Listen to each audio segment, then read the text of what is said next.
এজন্য মানুষ মাত্রই ভুল হবে, অন্যায় হবে।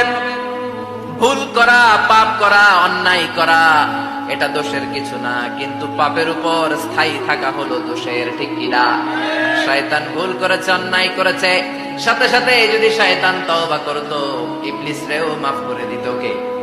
কিন্তু সে মাফ চায় নাই। শয়তান আর ইনসান এই দুইয়ের মধ্যে মৌলিক পার্থক্য হচ্ছে এটা। শয়তান পাপ করে পাপের উপর স্থির থাকে, আর আমরা পাপ করে মাফ চাই কার কাছে? আমাদের জন্য মাফ চাওয়ার দরজা খোলা আছে না নাই? সকালে গুনাহ করছি, দুপুরে মাফ করে দিবে কে? দুপুরে পাপ করছি, রাতে মাফ চাইলে ক্ষমা করে দিবে কে? 24/7 সব সময় এই মাফ চাওয়ার দরজাটা খোলা আছে না নাই?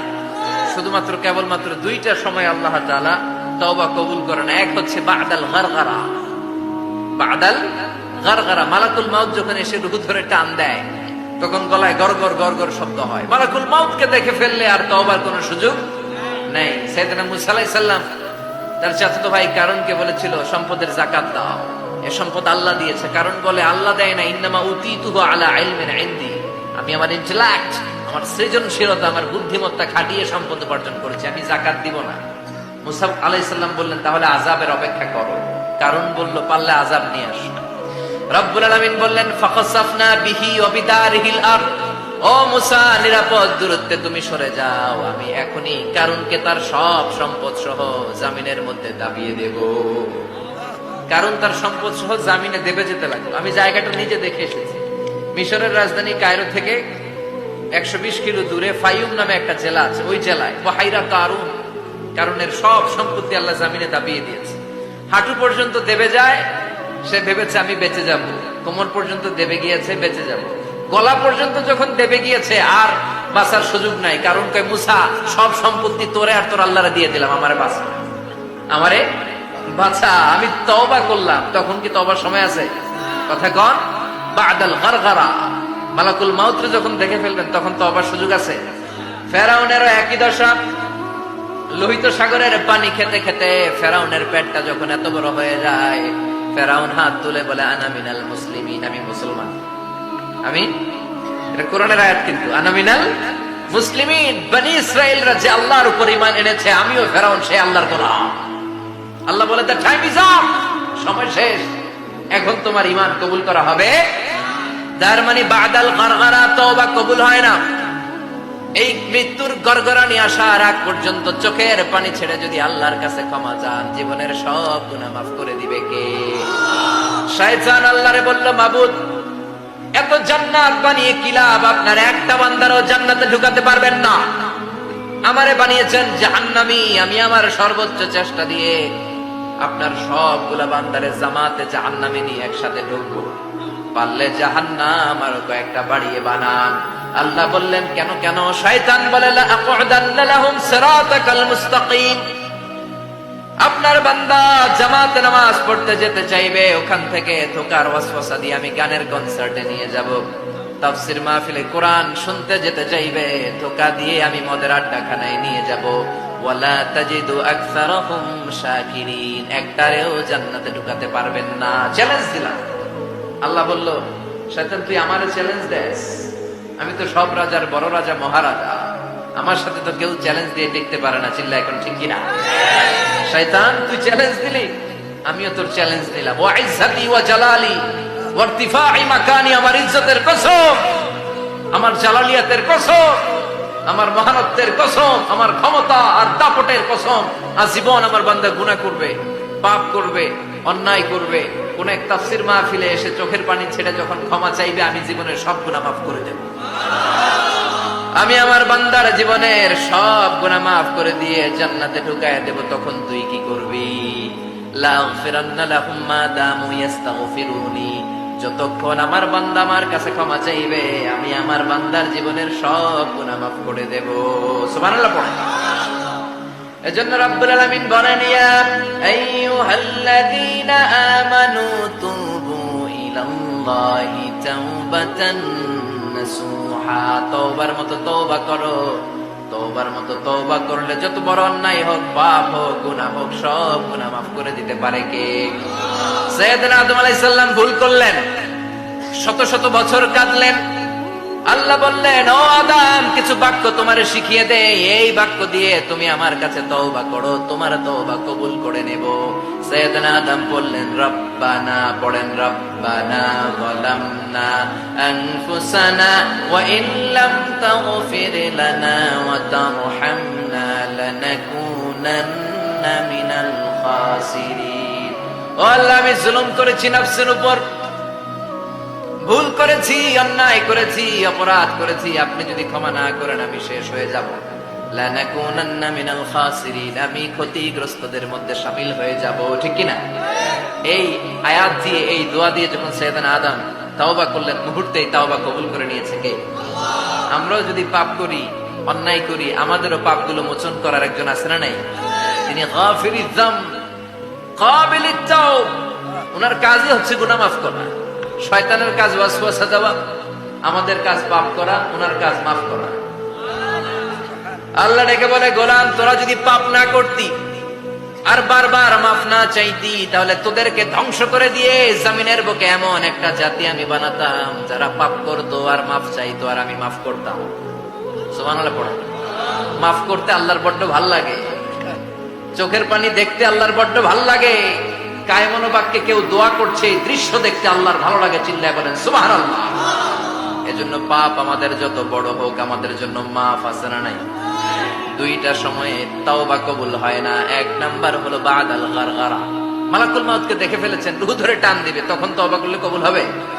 আরেকটা হচ্ছে বাদা তুলুই শামসি মিন মাগরিবিহা, কিয়ামতের আগ দিয়ে সূর্য আর পূর্ব দিক থেকে উদিত হবে না, এটা পশ্চিম দিক থেকে উদিত হবে, তখন তওবা করলে কবুল হবে। তখন তওবার দরজাকে বন্ধ করে দিয়েছে কে? এজন্য আমরা যে কোনো পাপই করি না কেন, পাপ হয়েই যেতে পারে, আশা হারানোর কারণ নাই। Never lose hope, never give up. মুমিন কখনো আশা হারায় না, মুমিন কখনো নিরাশ হয় না। মুমিনের আশা ভরসা একটা সত্তার উপরে, চিৎকার করে বলতে হবে, তিনি কে? এজন্য পাপ হওয়ার সাথে সাথে আমরা তওবা করব কার কাছে? বিশ্বনবী বললেন, কিছু কিছু কাজ আছে, এগুলো হয়ে যাওয়ার পরে দেরি করা যায় না। এক নম্বরে নামাজের ওয়াক্ত হলে দেরি করা যায় না, ঠিক কিনা? সালাতে কায়েম করো, সালাতে কায়েম করো, হবে সম্মানী তুমি, হবে জান্নাতি তুমি, হবে সম্মানী তুমি, হবে জান্নাতি তুমি, দিবে কাল হাসরে শীতল ছায়া আরশে আজিম, রব্বিয়াল আলা, রব্বিয়াল আযীম, রব্বিয়াল আলা, রব্বিয়াল আযীম। সুবহানাল্লাহ পড়ো। নামাজের সময় হওয়া মাত্র দেরি নাই। তাজহিজুল মাইয়িত, মারা গেলে লাশ রেখে দেয়া যায় না, তাড়াতাড়ি দাফন করে দাও। নামাজের সময় হলে নামাজ পড়ো, দেরি করো না। মানুষ মারা গেলে দাফন করতে দেরি করো না। বান্দা যদি পাপ করে ফেলে তওবা করতে দেরি করো। এজন্য পাপ করার সাথে সাথে তওবা করার দরকার আছে না নাই? এখন তওবা যে করব, কোন সিস্টেমে করব? কোন সিস্টেম? ভুল হওয়া মাত্রই আপনি অনুতপ্ত হয়ে চোখের পানি ছেড়ে আল্লাহর কাছে মাফ চান, আল্লাহর কাছে ক্ষমা চান, এটার নামই তওবা। আমাদের দেশে হুজুরাই না তওবা পড়ায়, আছে না নাই? আনন্দপুরে এগুলা নাই, আছে না? কয় ইমাম সাহেবরে নিয়ে আয়, খতিব সাহেবরে নিয়ে আয়, হাফেজ সাহেব হুজুরে নিয়ে আয়, তওবা পড়া না। তওবা পড়ানো লাগে না, আপনার নিজের তওবা আপনি নিজেই পড়বেন। আপনি অনুতপ্ত হয়ে চোখের পানি ছেড়ে আপনার আল্লাহরে ডাক দেন, ডাক দেয়া মাত্র তিনি সাড়া দিবে, চিল্লায় বলেন ঠিক কিনা? ওলামায়ে ইকরামরা তওবার 5টা শর্ত আরোপ করেছে। এই 5টা শর্তের আলোকে যদি তওবা করেন, মুহূর্তের মধ্যেই তওবা কবুল করে নেবে কে? এক নাম্বার শর্ত হচ্ছে আল ইকরা, acknowledgement. You have to acknowledge that you are the great sinner in the world. এই পৃথিবীর সবচেয়ে বড় পাপী। 5টা শর্তের এক নাম্বার হচ্ছে আপনি স্বীকার জান, আল্লাহ আমার চেয়ে বড় পাপী আকাশের নিচে জমিনের উপরে দ্বিতীয়টা নাই। এমন কোন পাপ নাই যে আমি করি নাই। আমার চেয়ে নাদান, আমার চেয়ে পিশাচ, আমার চেয়ে বড় পাপী দ্বিতীয়টা কেউ। অ্যাকনলেজ ইউর সিন, আপনি আপনার পাপগুলো স্বীকার করেন। Number 1. Number 2, an-nadam, repentance. You have to be repentant for what you have committed from sins. যে পাপ করেছেন এই পাপের জন্য আপনি লজ্জিত হন। আপনি নিজেকে আল্লাহর কাছে ছোট করে পেশ করেন, আল্লাহরে ডেকে বলেন, আল্লাহ আমি আপনার গোলাম, গোলামের ঘরের গোলাম, বান্দির ঘরের গোলাম, আমারে মাফ করে দেন, আমি লজ্জিত, আমি অনুতপ্ত। তাহলে 1 নম্বর শর্ত আপনি ঘোষণা দেন যে আপনি পাপ করেছেন। 2 নম্বর শর্ত আপনাকে অনুতপ্ত হতে হবে যে আল্লাহ আমি পাপ করে ফেলেছি। 3 number, you have to stop what you have committed. যে পাপ আপনি শুরু করেছেন এটা বন্ধ করে দেন। আপনি সুদের জন্য সুদ খাইছেন, আল্লাহর কাছে তওবা করলেন, আবার সুদ খাওয়া চালিয়েও যাচ্ছেন, এই তওবা কবুল হবে? সুদ খাওয়া আগে বন্ধ করেন।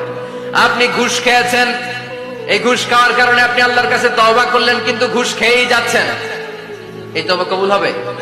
3 নাম্বার হচ্ছে you have to stop what you have committed. আপনি যেই পাপ করেছেন এটাকে বন্ধ করেন। 4 নাম্বার শর্ত, you have to hate what you have committed. আপনি যেই পাপটা করেছেন এটাকে মন থেকে ঘৃণা করেন, ওইটারে মন থেকে ঘৃণা করতে হবে। 5 নাম্বার শর্ত হচ্ছে you have to determine that you never repeat this sin again.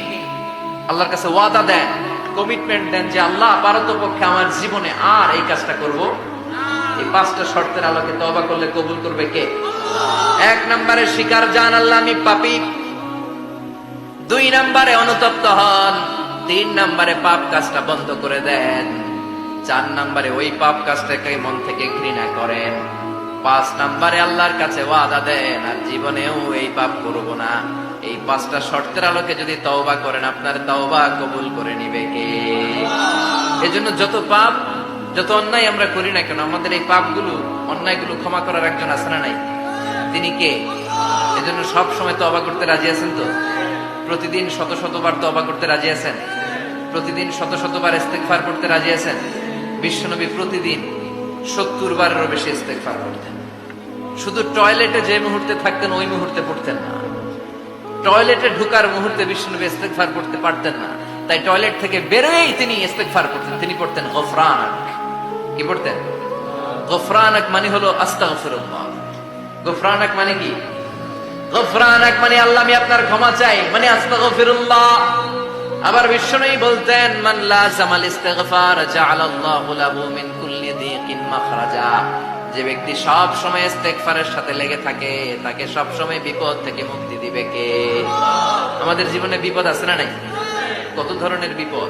যে কোনো সময় অসুস্থ হয়ে যেতে পারি, যে কোনো সময় দুর্ঘটনার কবলে পড়তে পারি, যে কোনো সময় গুম হয়ে যেতে পারি। কথা কন, এদেশে গুম টুম নাই মনে হয়, ক্রস ফায়ার নাই। কে কোন সময় গুম, কে কোন সময় নাই, কোনো ঠিক নাই। আল্লাহ বিশ্বনবী বললেন মান লাজিমাল ইস্তিগফার জাআলাল্লাহু লাহু মিন কুল্লি দীকিন মাখরাজা। সব সময় যে ইস্তেগফারের সাথে আঠার মতো লেগে থাকবে, আল্লাহ তাআলা তাকে বিপদ থেকে সব সময় মুক্তি দান করবেন। সুবহানাল্লাহ। 2 নম্বরে বিশ্বনবী বললেন ওমিন কুল্লি হাম্মিন ফারাজা। ওই ব্যক্তিকে রব্বুল আলামিন সব ধরনের দুশ্চিন্তা থেকে মুক্তি দিয়ে দিবে। আমাদের জীবনে দুশ্চিন্তা আছে না নাই? টেনশন নাই কার কার? হাত তোলেন তো। যে হুজুর আমার কোনো টেনশন নাই। আপনার টেনশন নাই? মাশাআল্লাহ। আমার সাথে দেখা করবেন আলোচনার পরে। টেনশন ছাড়া মানুষ আছে? বাসার টেনশন, মরার টেনশন, কবরের টেনশন, ক্যারিয়ারের টেনশন, বিদ্যুৎ বিলের টেনশন, গ্যাসের বিলের টেনশন, বাড়ি ভাড়ার টেনশন আছে না নাই? বিশ্বনবী বললেন টেনশন ছাড়া মানুষ নাই। সব সময় আঠার মতো যে ইস্তেগফারের সাথে লেগে থাকবে তাকে টেনশন মুক্ত করে দিবে কে?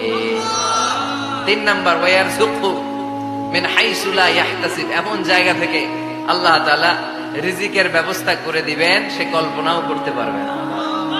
আমি নিজে এটার প্রমাণ পেয়েছি। অনেক অনেক সময় আমি কল্পনাও করি নাই যে এখান থেকে আমার রিজিকের ব্যবস্থা হতে পারে। এমন পরিমাণে রিজিকের ব্যবস্থা এসেছে 2 হাতে নিয়েও কুলাতে পারি নাই। এজন্য সব সময় চলতে ফিরতে উঠতে বসতে ইস্তেগফারের সাথে লেগে থাকার দরকার আছে না নাই? আবার বিশ্বনবী বললেন সদা সর্বদা যারা সব সময় ইস্তেগফার পড়বে আল্লাহর পক্ষ থেকে কোনো আযাব গজব তাদের উপর পাকড়াও হবে না। ওয়া মা কানাল্লাহু মুআযযিবাহুম ওয়া হুম ইস্তাগফিরুন। সুবহানাল্লাহ। যতক্ষণ তুমি ইস্তেগফার পড়বে আল্লাহর পক্ষ থেকে প্রোটেকশন আছে না নাই? তাহলে 4টা জিনিস পেলেন। 1 নম্বরে বিপদ থেকে মুক্তি দিবে কে? টেনশন মুক্ত করে দিবে কে? রিজিকের ব্যবস্থা করে দিবে কে? আল্লাহর আযাব আর গজব থেকে আপনার হেফাজতে রাখবে কে? ইস্তেগফার পড়ার 5 নাম্বার ফজিলত হচ্ছে সব সময় ইস্তেগফার করলে আপনি মুস্তাজাবুদ দাওয়া হয়ে যাবেন। কি হয়ে যাবেন? মানে দোয়া করলেই কবুল করবে কে? মুস্তাজাবুদ দাওয়া। এই টার্মিনোলজি, এই পরিভাষাটাকে আজকে প্রথম শুনলেন? খেয়াল রাখবেন। মুস্তাজাবুদ দাওয়া মানে এমন ব্যক্তি, যেই ব্যক্তি দোয়া করতে দেরি কিন্তু দোয়া কবুল হতে দেরি হয়। হাত তুলে দোয়া করতে দেরি, মুহূর্তে দোয়া কবুল করে নেয় কে? আপনি যদি সব সময় ইস্তেগফারের আমলটা করেন, আপনারে মুস্তাজাবুদ দাওয়া বানিয়ে ফেলবে কে? সালাম ফেরানোর পরে কি করবেন? নাকি দোয়া করার জন্য পাগল হয়ে যাবেন? আল্লাহুম্মা আমিন ইয়া আরহামার রাহিমিন, আছে না নাই? পাগল হয়ে যায় দোয়া করার জন্য, কিন্তু তাসবিহগুলো পড়তে চায় না। বিষ্ণুনবী লম্বা তাসবিহ পড়তেন, সালাম ফেরানোর পরেই আস্তাগফিরুল্লাহ পড়তে রাজি আছেন? আবার বিষ্ণুনবী বললেন, যে ব্যক্তি পড়বে আস্তাগফিরুল্লাহ আল্লাযী লা ইলাহা ইল্লা হুয়াল হাইয়ুল কাইয়্যুম ওয়া আতুবু ইলাইহি, যুদ্ধের ময়দান থেকে যদি কেউ পালিয়ে যায় তার কোনো মাফ নাই।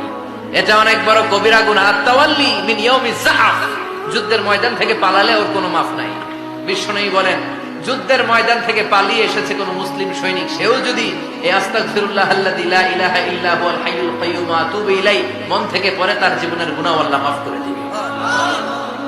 আবার সাইয়েদনা আবু বকর, সহিহ বুখারীর বর্ণনা, বিশ্বনবীরে বললেন, ইয়া রাসূলুল্লাহ আল্লিমনি দুআআন আদউ বিহি ফি সালাতি, ও নবী আপনি আমারে এমন একটা দোয়া শিক্ষা দেন যে এই দোয়াটা আমি নামাজের মধ্যে করব।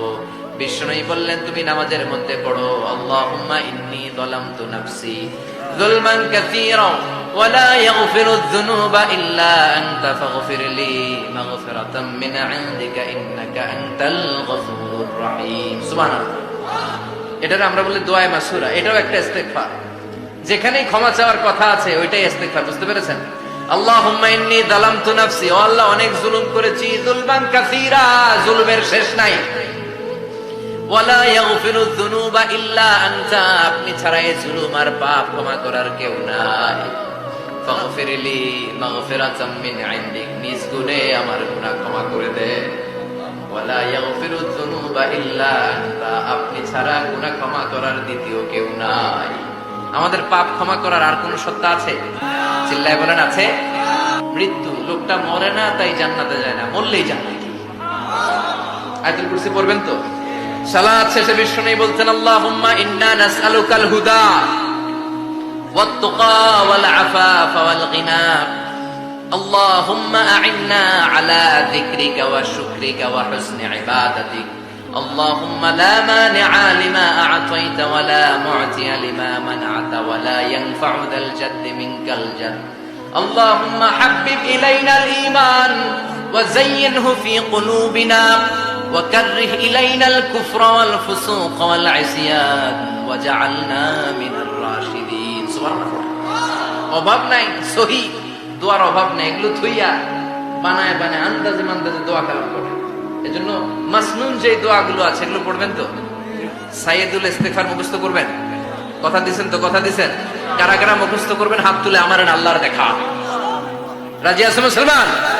আল্লাহ সবাইকে কবুল করুন। আমরা পড়ি আমিন। আবার আল্লাহ বললেন, ওয়াল মুস্তাগফিরিনা বিল আসহার, ওয়াল মুস্তাগফিরিনা বিল আসহার, আমার প্রিয় বান্দারা শেষ রাতে চোখের পানি ছেড়ে তাহাজ্জুদের নামাজে যায়, নামাজ ভিজায়, আর শেষ রাতে ইস্তেগফার পড়ে, ঠিক কি না? তাহাজ্জুদের যায় নামাজে মরণ দিও প্রভু আমায়, একামতে দ্বীনের কাজে আমায়, তাহাজ্জুদের যায় নামাজে মরণ দিও প্রভু আমায়, একামতে দ্বীনের কাজে কবুল করে নিও আমায়। সুবহানাল্লাহ পড়ো। যেই নবীর কোনো পাপ নাই, যেই নবীর কোনো অন্যায় হয় নাই, গুনাহ হয় নাই, ওই নবীকেও আল্লাহ ইস্তেগফার করার অর্ডার করেছেন। রব্বুল আলামিন বলেন, ফাসাব্বিহ বিহামদি রাব্বিকা ওয়াস্তাগফিরহু ইন্নাহু কানা তাওয়াবা। ফাসাব্বিহ, নবী তাসবিহ পড়েন, বিহামদি রাব্বিকা, রবের নামে, রবের প্রশংসার তাসবিহ পড়েন, ওয়াস্তাগফিরহু, তার কাছে ক্ষমা চান, ইস্তিগফার পড়েন, ওয়াস্তাগফিরহু, ফাসাব্বিহ বিহামদি রাব্বিকা ওয়াস্তাগফিরহু। ও নবী আপনি ইস্তিগফার পড়েন। যে নবীর কোনো গুনাহ নাই, ওই নবীকে যদি আল্লাহ ইস্তেগফার করার অর্ডার করতে পারেন, আমাদের ইস্তেগফার করার দরকার আছে না? প্রতিদিন কম করে 100 বার ইস্তেগফার করব। কয়বার? চিল্লায় বলেন কয়বার? আওয়াজ করে সবাই আবার পড়েন, আস্তাগফিরুল্লাহ, আর জোরে পড়েন আস্তাগফিরুল্লাহ। এজন্য পাপ হোক, অন্যায় হোক, শয়তানের ওয়াসওয়াসায় পড়ে নামাজ ছেড়ে দিয়েছি, মিথ্যা কথা বলেছি, আব্বা আম্মার সাথে বেয়াদবি করেছি, জুলুম করেছি, মুহূর্তেই চোখের পানি ছেড়ে 2 রাকাত নামাজ পড়ে তওবা করে ইস্তেগফার করে ক্ষমা চাইবো কার কাছে? চিল্লায় বলেন কার কাছে? এগুলো হচ্ছে মুমিনের হাতিয়ার। এই তাওবা, এই ইস্তেগফার, this is the weapon of believers. এগুলো বিশ্বাসীদের হাতিয়ার। তলোয়ার, ড্রোন হামলা, মিসাইল, AK-47 এগুলো আমাদের হচ্ছে জিকির। চিল্লায় বলেন ঠিক কিনা? আর জিকিরটা হতে হবে একজনের নামে। চিল্লায় বলেন তিনি কে? واذكر ربك في نفسك تضرعا وخيفا ودون الجهر بالقول بالغدو والآصال ولا تكن من الغافلين। আল্লাহ বললেন واذكر ربك في نفسك تضرعا وخيفا, আল্লাহর জিকির করো, আল্লাহর নাম জপো মনে মনে, বিনয়ের সাথে, গোপন ভাবে, চিৎকার চেঁচামেচি করো না। কিন্তু আমাদের জিকিরের ভেতরে চিৎকার চেঁচামেচি আছে না নাই? আমরা মাহফিলের মধ্যে মাঝে মাঝে লা ইলাহা ইল্লাল্লাহর জিকির করাই না আওয়াজ করে। এটা হচ্ছে তালিম, তালিমের জন্য জায়েজ আছে। কিন্তু শ্রেষ্ঠ জিকির হচ্ছে একা একা জিকির করা। আল্লাহ বললেন তাদাররুআ ওয়া খীফা, কোরআনের আয়াত, তাদাররুআ ওয়া খীফা, with full of humility and humbleness, বিনয়ের সাথে জিকির করো। খীফা, গোপনে গোপনে, দুনাল জাহরি বিল কওল, চিৎকার না করে। কিন্তু চিৎকার করে লাফিয়ে লাফিয়ে জিকির করে দেশে আছে না নাই? কথা বলে ইন্নাল্লাহা জামিল ওয়া ইউহিব্বুল জামাল, আল্লাহ নিজে সুন্দর আর সব সুন্দরকে আল্লাহ পছন্দ করেন। দেখবেন এদেশে কিছু জিকির আছে ওইটার মধ্যে আল্লাহর নাম বোঝা যায় না, আছে না নাই? হুই হাই করে লাফালাফি করে, যে হুই হুই হুই হুই যে করে, এই হুই হুই এর মধ্যে আল্লাহর নাম আছে? কথা কর। যেই শব্দে আল্লাহর নাম নাই ওটা দিয়ে জিকির করা যাবে? কত ধরনের ভয়ঙ্কর জিকির। আবার জিকিরও করে বাঁশের উপরও লাফায়। যিনি জিকির পরিচালনা করে তার কাঁধের উপর যে চেপে বসে আছে না নাই? এটা কি জিকিরের সৌন্দর্য? কথা বলেন। আমরা জিকির করব ওই পন্থায় যে পন্থায় বিশ্বনবী করেছেন, সাহাবারা করেছেন। বিশ্বনবী জিকির করতেছেন, সাহাবারা জিকির করতে করতে বিশ্বনবীর কাঁধে উঠছে, আছে না হাদিসে? সাহাবারা জিকির করতে করতে খেজুর গাছের চূড়ায় উঠেছে। কথা বলেন। জিকিরের মধ্যে সৌন্দর্য আছে না নাই? এজন্য জিকিরের সৌন্দর্যগুলো অবলম্বন করে যেন আমরা আল্লাহরে ডাকতে পারি। চিল্লায় বলেন ঠিক কিনা? এজন্য রাব্বুল আলামিন বলেন ফাযকুরুনি আযকুরকুম ওয়াশকুরুলি ওয়ালা তাকফুরুন, বেশি বেশি আমার জিকির করো তাইলে আমিও তোমাদের জিকির করব। আমরা আল্লাহরে ডাকলে আল্লাহ নাকি আম করে ডাকে? ভালো লাগে? আল্লাহ বললেন ফাইন যাকারানি ফি নাফসি যাকারতুহু ফি নাফসি, আমার বান্দা যদি একা একা আমার জিকির করে আমি আমার বান্দার একা একা জিকির করি। আমার বান্দা যদি মহাসম্মেলনে মহাসমাবেশে সবাই নিয়ে আমারে ডাকে, আমি এর চাইতে শ্রেষ্ঠ একটা মহাসম্মেলন ফেরেশতাদেরকে নিয়ে করে আমার বান্দার জিকির করি। ওয়া ইন তাকাররাবা ইলাইয়া শিবরান তাকাররাবতু ইলাইহি যিরাআন, আমার কোন বান্দা আমার দিকে যদি 1 বিঘত এগিয়ে আসতে চায় আমি আমার বান্দার দিকে 1 হাত এগিয়ে যেতে চাই। আমার বান্দা যদি আমার দিকে 1 হাত এগিয়ে আসে আমি আমার বান্দার দিকে 2 হাত এগিয়ে যাই। ওয়া ইন আতানি ইয়ামশি আতাইতুহু হারওয়ালা, আমার বান্দা যদি আমার দিকে হেঁটে হেঁটে আসতে চায় আমি আমার বান্দার কাছে দৌড়ে দৌড়ে যাই। কি আল্লাহ আমরা পাইছি, ডাক দেয়া মাত্রই, ডাকা মাত্রই তিনি সাড়া দেয়। চিল্লায় বলেন ঠিক কিনা? এজন্য সব সময় আল্লাহর জিকির দিয়ে হৃদয়টারে সিক্ত রাখার দরকার আছে না নাই? বিশ্বনবী বললেন লা ইয়াজালু লিসানুকা রাতবান মিন যিকরিল্লাহ, সব সময় আল্লাহর জিকির দিয়ে জিহ্বাটারে ভিজায় রাখো। জিকির করেন লা ইলাহা ইল্লাল্লাহ, লা ইলাহা, লা ইলাহা ইল্লাল্লাহ মুহাম্মাদুর রাসূলুল্লাহ সাল্লাল্লাহু মাসালুল লাযী ইয়াযকুরু রাব্বা ওয়াল্লাযী লা ইয়াযকুরু রাব্বা মাসালুল হাইয়্যি ওয়াল মাইয়্যিত। যে হৃদয় আল্লাহর জিকির করে আর যে হৃদয় জিকির করে না, বিশ্বনবী বললেন 2 হৃদয়ের পার্থক্য হচ্ছে একটা জীবিত হৃদয় আর একটা মৃত হৃদয়। এখন আপনার হৃদয়কে আপনি কি জিন্দা রাখতে চান না মুর্দা বানাতে চান? আবার আল্লাহ বললেন আলা বিযিকরিল্লাহি তাতমাইন্নুল কুলুব, দুনিয়ার কোন জিনিস দিয়ে কলবের পরিচ্ছন্নতা হয় না। দুনিয়ার কোন জিনিস দিয়ে কলব পরিচ্ছন্ন হয় না, কলবের খাদ্য হয় না। কলবের খাদ্য হয় একটা জিনিস দিয়ে, সেটা কি? আল্লাহর জিকির। এজন্য কলবের মধ্যে কি বসাবেন? নাকি আয়না? আয়না বসাইয়া দে মোর কলবের ভিতর বাবারে। কথা কর, আয়না বসাইতে চাই, আছে না নাই? তোর বাবার কলবে তো আয়না নেই, তোর কি আয়না দিবি? বিশ্বনবী কলবে আয়না বসেছে, সাহাবারা আয়না বসিয়েছে, আবু হানিফা কলবের ভেতরে আয়না বসিয়েছে, ইমাম শাফিঈ কলবে আয়না বসিয়েছে। কলবে আল্লাহর জিকির ছাড়া কোনো আয়না ফায়না বসানো চলবে না। চিৎকার করে বলেন ঠিক কিনা? আবার বিশ্বনবী বললেন আফদালুয যিকরি লা ইলাহা ইল্লাল্লাহ। জিকিরের জগতে যত জিকির আছে শ্রেষ্ঠ জিকির হলো লা ইলাহা। মান ক্বালা লা ইলাহা ইল্লাল্লাহ সিদকান মিন কলবিহি দাখালাল জান্নাহ। ঈমানের সাথে ইখলাসের সাথে একবার কেউ যদি লা ইলাহা ইল্লাল্লাহ পড়ে তার জন্য জান্নাতকে ওয়াজিব করে দিবে কে? এটার নাম কালিমাতে তাইয়্যিবা। কি নাম? দারাবাল্লাহু মাসালান কালিমাতান তাইয়্যিবাতান কাশাজারাতিন তাইয়্যিবা আসলুহা সাবিতুন ওয়া ফারউহা ফিস সামা। এই লা ইলাহার নাম আল্লাহ দিলেন কালিমায়ে তাইয়্যিবা। কি নাম? কথা কর। ঝিনুকের ভেতর লুকিয়ে থাকে যেমন মতি, ঝিনুকের ভেতর লুকিয়ে থাকে যেমন মতি, কালমা শাহাদাতে আছে আল্লাহর জ্যোতি, কালমা শাহাদাতে আছে আল্লাহর জ্যোতি। পড়েন সবাই।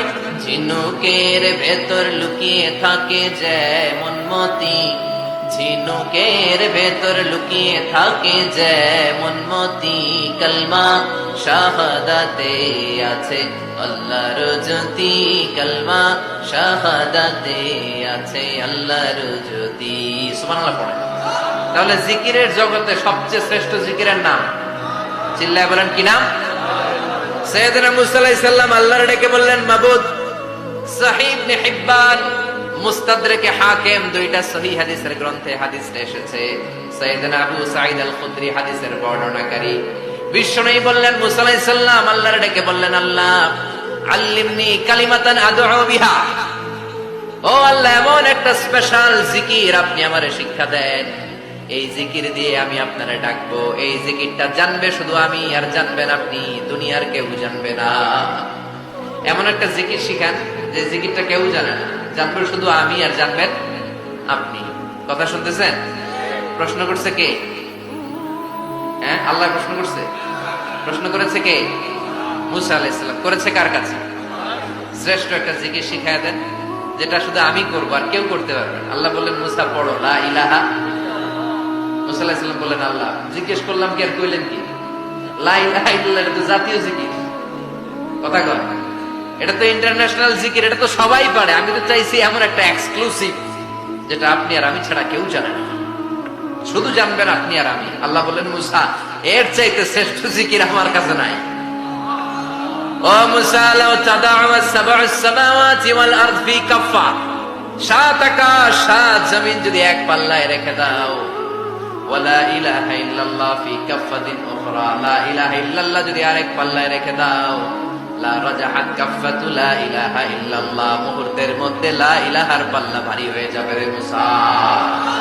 সাত আকাশ সাত জমিন হালকা হয়ে যাবে আর লা ইলাহা ইল্লাল্লাহর পাল্লাটা ভারী হয়ে যাবে। সুবহানাল্লাহ পড়েন। এজন্য সব সময় এই লা ইলাহার জিকির করতে রাজি আছেন তো? এখন আমরা এই লা ইলাহারে বানাইছি ভিক্ষার জিকির, আছে না নাই? একটা টাকা দিয়া যান আমি গরিব ইনসান, আখিরাতে সওয়াব পাইবেন পাহাড় সমান। একটা টাকা দিয়া যান আমি গরিব ইনসান। আর লা ইলাহার জিকির ভিক্ষার জিকির বানাইছি আমরা, কিন্তু এটা যে একটা বিপ্লবী বাণী, এটা যে একটা সংগ্রামী বাণী, এই বাণী যে মেনে নেয় সে আল্লাহ ছাড়া কারো সামনে মাথা নত করতে পারে না। চিল্লায় বলেন ঠিক কিনা? বিপ্লবী কালিমাকে, একটা সংগ্রামী কালিমাকে আমরা ভিক্ষার জিকির বানিয়েছি। এই জন্য আমাদের জিকির যেন হয় শুধু আল্লাহর জন্য। তাহলে বুঝলাম শ্রেষ্ঠতম জিকির হলো লা ইলাহা ইল্লাল্লাহ। আবার বিশ্বনবী বললেন আহাব্বুল কালামি ইলাল্লাহি আরবাআ, আল্লাহর কাছে চারটা কথা সবচাইতে প্রিয়। চিল্লায় বলেন কয়টা? লা ইয়াদুররুকা বিআইয়িহিন্না বাদাতা, কোনটা দিয়ে শুরু করবা এটাতে সমস্যা নেই, আগে পিছে যেমন মন চায় পড়ো। চারটা কি? একটা হচ্ছে সুবহানাল্লাহ, আরেকটা হচ্ছে আলহামদুলিল্লাহ, আরেকটা হচ্ছে লা ইলাহা ইল্লাল্লাহ, আরেকটা হচ্ছে আল্লাহু আকবার। এই চারটার চেয়ে শ্রেষ্ঠ জিকির আর নাই। কথা বলেন। এটা এই চারটার ভিতরে ইল্লাল্লাহ আছে? কথা বলেন। এজন্য জিকিরকে আমরা খণ্ডিত করব। ঠিক যেমন যেমন সহিহ সুন্নাহ এসেছে তেমন তেমন জিকির করলে আপনার কলিজাটারে ঠান্ডা করে দিবে কে? ইল্লাল্লাহর ব্যাখ্যা থাকতে পারে, অনেকে ব্যাখ্যা করে যে এটার মধ্যে লা ইলাহা আছে, এটাকে গোপন রাখা হয়েছে, আমরা ইল্লাল্লাহ পড়ি না, ওটার দরকার নাই।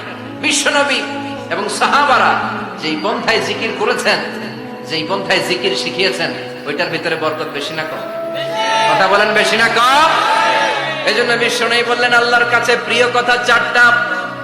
একটা হলো সুবহানাল্লাহ, দ্বিতীয়টা হলো আলহামদুলিল্লাহ, তৃতীয়টা হলো লা ইলাহা ইল্লাল্লাহ, চতুর্থটা হলো আল্লাহু আকবার। সুবহানাল্লাহ, আমার সাথে সাথে আওয়াজ করে পড়েন সুবহানাল্লাহ, আলহামদুলিল্লাহ, লা ইলাহা ইল্লাল্লাহ, আল্লাহু আকবার, সুবহানাল্লাহ, আলহামদুলিল্লাহ, লা ইলাহা ইল্লাল্লাহ। আওয়াজ করে পড়েন আল্লাহু আকবার। মনে থাকবে? জিকিরের ওয়াজ শেষ। এগুলোর চেয়ে শ্রেষ্ঠ জিকির নাই। সবচেয়ে শ্রেষ্ঠ জিকির লা ইলাহা ইল্লাল্লাহ, সবচেয়ে শ্রেষ্ঠ কালিমা আল্লাহর কাছে এই চারটা। একটু খেয়াল করে দেখেন, এই প্রতিটা জিকিরের মধ্যে আমার আল্লাহর নাম আছে না নাই? সুবহানাল্লাহ আছে না? আলহামদুলিল্লাহ, লা ইলাহা ইল্লাল্লাহ, আল্লাহু আকবার। আল্লাহ ছাড়া আল্লাহর নাম থাকবে না যে শব্দের মধ্যে ওই সমস্ত নাম আর হুই হুই হুই হুই, এগুলো দিয়ে কোনো জিকির করা যাবে? আবার আব্দুল্লাহ ইবনে আমর ইবনে আস বর্ণনা করেন, বিশ্বনবী যখন জিকির গুলো করতেন, আমি বিশ্বনবীকে দেখেছি বিশ্বনবীর আঙ্গুলের কড়ায় জিকির গুনতেন। সুবহানাল্লাহ পড়েন। দেখতেছেন আমার হাত দেখা যায়? দেখা যায়, দেখা যায়। রাআইতুন নাবিয়্যা, আব্দুল্লাহ ইবনে আমর ইবনে আস এর বর্ণনা, রাআইতুন নাবিয়্যা ইয়াকিদু তাসবিহা বিয়ামিনিহি, আমি বিশ্বনবীকে ডান হাতের গিড়ার ভেতরে তাসবিহ গুনতে শুনেছি, তাসবিহ গুনতে দেখেছি। সুবহানাল্লাহ পড়েন। এখন আমরা লম্বা তাসবিহ ছড়া নেই না, এটা জায়েজ, কিন্তু শ্রেষ্ঠ হচ্ছে হাতের গিড়ায় গোনা। এই প্রতিটা গিড়া in the day of judgement আপনার পক্ষে সাক্ষী দিবে। মনে থাকবে? কিভাবে গুনবেন? বাঁ হাতে না ডান হাতে? ডান হাত উঁচু করেন সবাই।